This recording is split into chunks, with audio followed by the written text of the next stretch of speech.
Hello everyone, wherever you're watching all over the world, you're welcome to another wonderful episode of the Youth Lounge on Dove TV.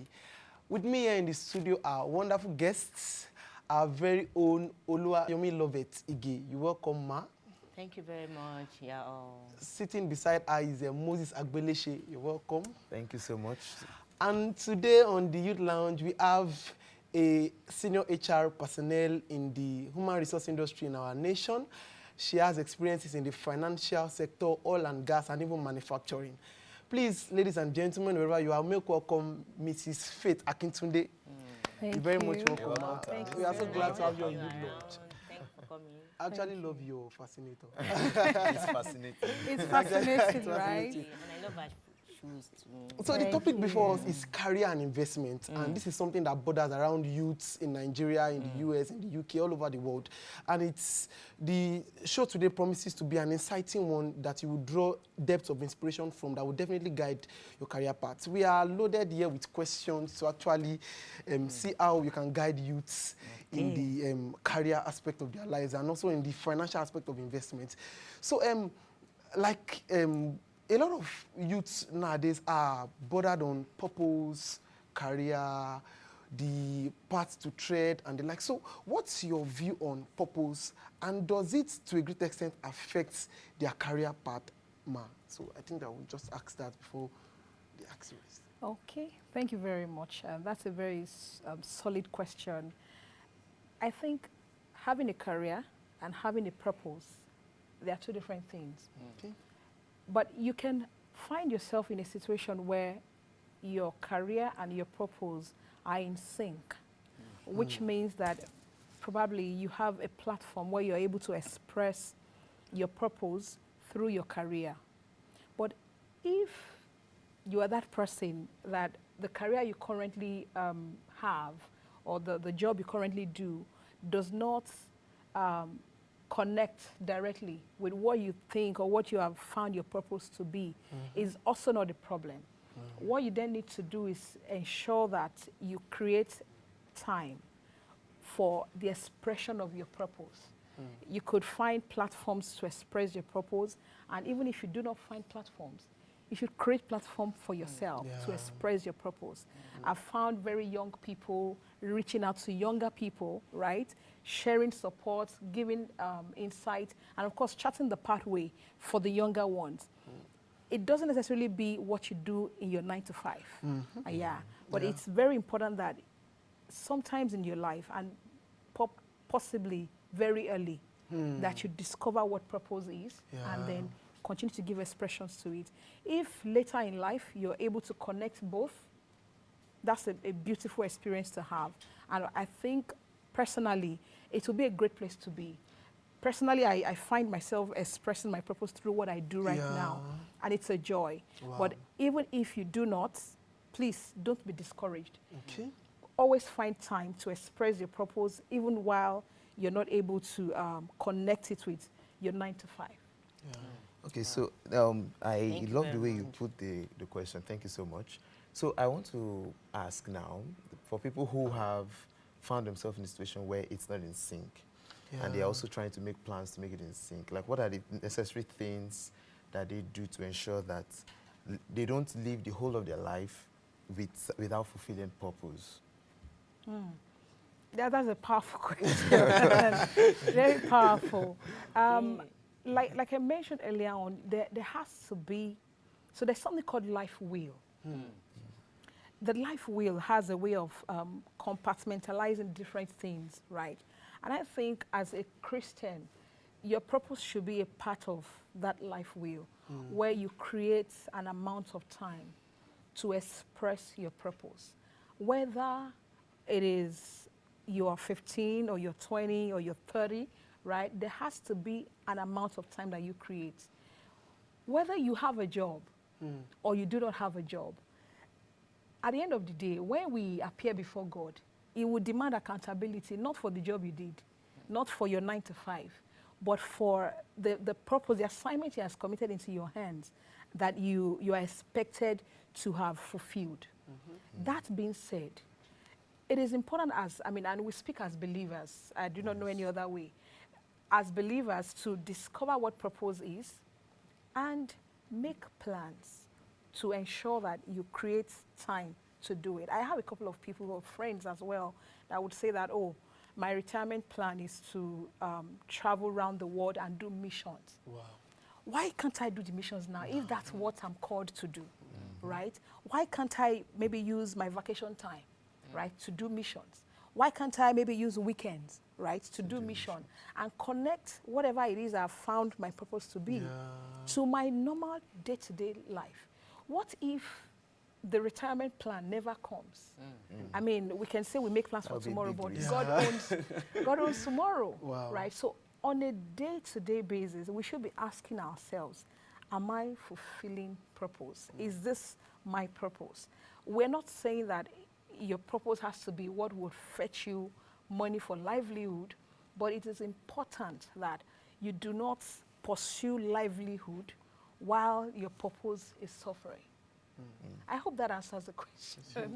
Okay, what I was actually also looking, of course you did justice to that, is you made mention of, we've talked about this earlier on, but I want to mention the part of the planning. You talked about having a smart plan, you know, something that is actionable, that people can, Great. you know. Yeah, that was so offset. that's what I want to, Okay, yes, that so was offset. I get that. So if that's why I think we need to just put a bit of differentiation to there's the pursuit, the life pursuit, right?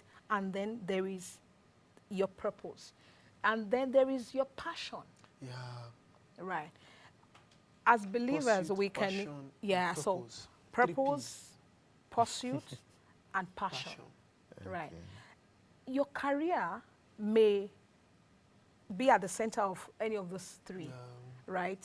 It's a means of livelihood. So if by any chance what you do for a 9 to 5, what you do as a career is not something you're passionate about, you're not able to pursue your life purpose, I've said pursuit, right, and purpose in your career, then you've got to make a plan. And that's the plan we're talking about. Yes. And that plan has to be smart. It's not a wishful thinking, right? It's not a dream, if you would say. It has to be smart such that it is actionable.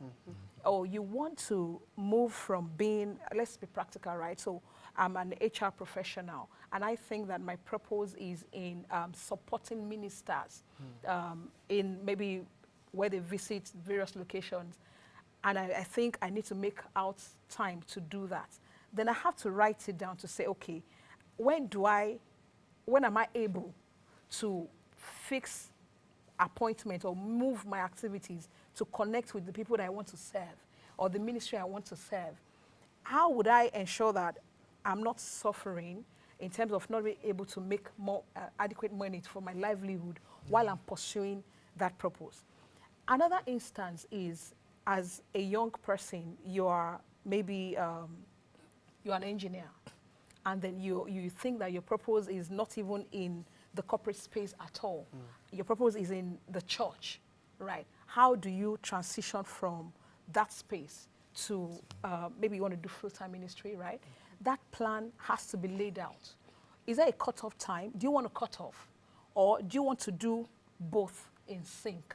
You have people that, I know a particular person whose passion is in providing solutions to persons that are ill through food. Wow. So she pursues accounting for a profession, whereas she's able to express her purpose through providing solutions to people that are ill, medicinal solutions through food, right? So if, as a person, you have those two, your career and your passion or purpose being different, you have to make a smart plan to ensure that you're able to transition into fulfilling that passion. Okay.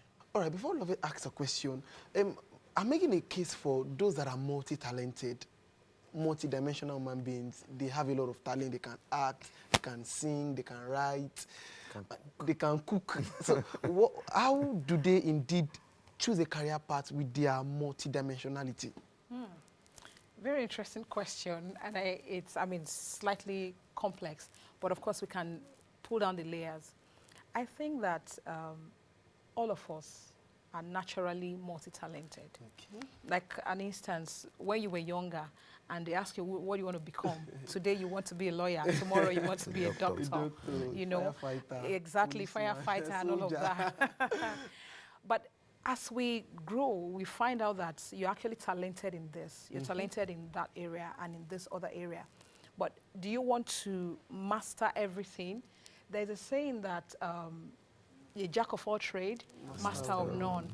But indeed, you can actually be a jack of many trade and master some. So you should be able to identify some of these talent areas that connect to one another, such that there is a bit of a sync, right? And that can help you to harmonize and give expression. Let's take an instance. You can be maybe a graphics designer, and at the same time, you can write content. Yeah. At the same time, you're a very strong, you have a strong oratorial capacity. All of those can actually connect to one another. However, you need to find a way to ensure that you're not just a basic professional in all of these areas. You have to find, like I said, those areas that connect, and then get trained to become at least an intermediate expert, if you want to say, before you become an expert, to be intermediate in as many of these areas that connect to one another.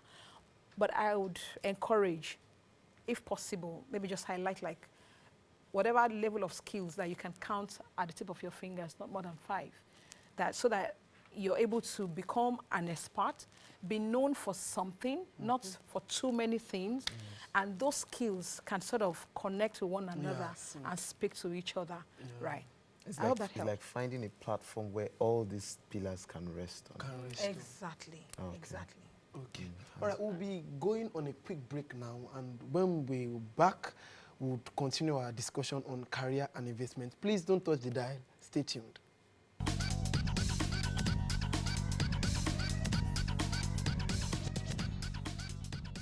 Hello everyone, you're welcome to the Youth Lounge once again. I hope you enjoyed the little break. We'll be continuing our conversation on career and investment. Our guest here has been doing justice to most of the questions we'll be putting here, and we would like to continue the discussion. So I think Loveth has a question burning her heart because she has been looking serious this morning actually. All right, thank you for that opportunity. It's just a simple question, and for the sake of the younger ones out there actually watching us, I want us to actually define or give examples of what careers are. Yeah. I also want to ask that, is career and job the same? Or is there a distinct difference between career and job? And examples of all of this. All career right. and job. Thank you. I love the question because I think it's been a question that's been coming up and buzzing the internet in recent times. There's a difference between your job and your career. Okay. In a simple language, a job is what you wake up to go and do 9 to 5. Then a career is something you build over time. So if, for example, you start out to be a sales officer, you are selling for a company, your job is to sell. You sell. But you can actually build a career around sales such that the value you're given to professionals, the value you're given to the corporate space, right, is being able to break down the opportunities that are in the market where you operate. So you can be a salesperson, you do it for the livelihood, to get the money out of it. But if then, speaking to the concept of passion and pursuit, if you have then found a level of passion in what you do now, and then you're giving value to not just where you're working, right? You're able to give value to your entire corporate space, for example, I would say that you're building a career. And you cannot do this job 2 years and then you jump to another job and they're not even connected. And then you say, oh, you're building a career. The career you're building is from the point of view of the value that you're giving back, either to your society or to the corporate space where you work. Examples, I've cited an example of a job, a sales job. They give you a job description. This is what you should do when you resume 9 to 5. This is what you should do. And you just follow it, right? But when you're building a career, you're not just ticking off your job description. You are saying that what I do 9 to 5, how does it impact the bigger purpose of this company where I work? And that's why you find a cleaner that you ask, what do you do here? And the cleaner answers you to say, oh, I am working with a team to put someone in space. How does cleaning have to do with putting someone in space? That's someone that has found meaning in what they do. She's doing. So in your 9 to 5, there has to be a meaning, right? That it is not. It only doesn't give you just you meaning. It also giving the organization a meaning. There is a bigger purpose that you are supporting, and for me, that's where building a career. That's where building a career starts from, if I would say. So I hope that's really thank you very helps. much. I have another question, but this is now on investment. Now, my question is, what is investment? Okay, what kind of investment should I engage in as a youth? And at what time can I start? Very interesting. Okay, though I have a bit of background in investment banking, but I would issue a disclaimer. I'm not an investment expert, right? So I can only advise. So as young people, to even start thinking about investment, it's a beautiful thing because the earlier we start, the better. Investment is not the same as savings. Some of us think that, oh, the moment I'm saving a part of my money, I'm already investing. No, you're safe. No. When you save, you should find some, there's some vehicles, you call them special purpose vehicles, or you want to say investment vehicles. You find those places where you can put that money that it will yield a return. Now, this investment could be financial, right? And it could be real in the sense that maybe you want to invest in land, you want to invest in properties, and I think that sounds like a big number, right? So you need big money to do that. But I think that it starts from the discipline of setting aside money. Yeah, that's right? the first stage. First stage. And then into looking for the kind of investment that can, those opportunities that can help you multiply your money. And there's a caveat there. Because we are young, right? We could be very aggressive with what we want to invest in. The moment that investment is, the return on that investment is sounding too good to be true, it's almost not true. So it is important that you check out for the kind of returns that those investments are promising, such that it is not too high that you can lose your money, because the higher the risk.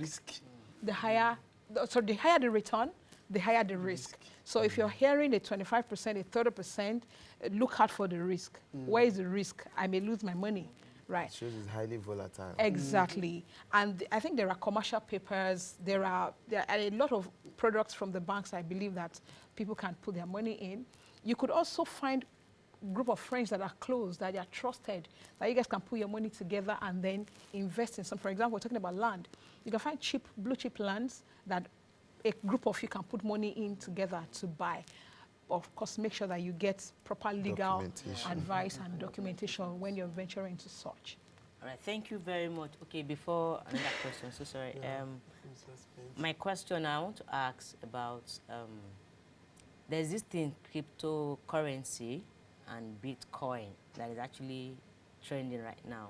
Now, would you advise as a youth to actually invest in such? I'll give my personal opinion, right? And it's personal, right? I think that, so first is, I do not understand cryptocurrency and Bitcoin. I don't understand it. So whatever I do not understand, I do not put my money in. So if you do not understand it, don't put your money in it. That's my advice. So if you want to consider it, make sure that you understand it before you put your money into it. If I would take a learning from some of my fundamental trainings in investment banking, there is something called underlying asset in investment. If you want to make an investment, ask, what is the underlying asset? I have studied a bit. I do not know so much about the underlying asset in these items or these investment items you have made mention of. I do not know what the underlying asset is. Maybe tomorrow I'll find out. But from all I have read, I've not seen an underlying asset in these items you have made mention of. So when you want to make an investment, ask for the underlying asset. Get to understand it, and then you can put your money in it. One thing is clear. They sing it, time is money, time is money. It's indeed money. So if you lose your money, you need enough time to actually gather it again. So it's important that you're careful where you put your money into. All right, thank you very much. Yeah, okay, take a final question. Okay, so it's been on my mind too. I'm not sure it, but I usually have this opinion that there are different forms of motivation, and I feel that money should be a part of it. So am I wrong for having that? Though I know that having a mindset of money, not having a proper mindset of money, would affect the kind of value you deliver over time. But can money be a good motivation factor? Yeah, good question. And yes, money can be a motivation factor. And it is not a sin, in my view, if money is a motivation. Okay. But what the scripture says is that the love of money is the root of all evil. So you have to ensure that you are not overly subjecting yourself to things that are uncomely because you want to make money. Money can be a motive. In fact, you go to work. Why? Because you want to get paid, right? You might not be singing it, but you want to get paid. Right. So money is a motivation, and there's nothing wrong with money being a motivation. I wish time was on our side. We could go on and on and on and on. But I think we've been able to take cues from today's episode to indeed direct our career and investment path. And then what I would just say to the viewers out there is the fact that indeed discover your purpose, underline your passion, and ensure you pursue them to indeed see that you live a fulfilling life. And be diligent at what you do.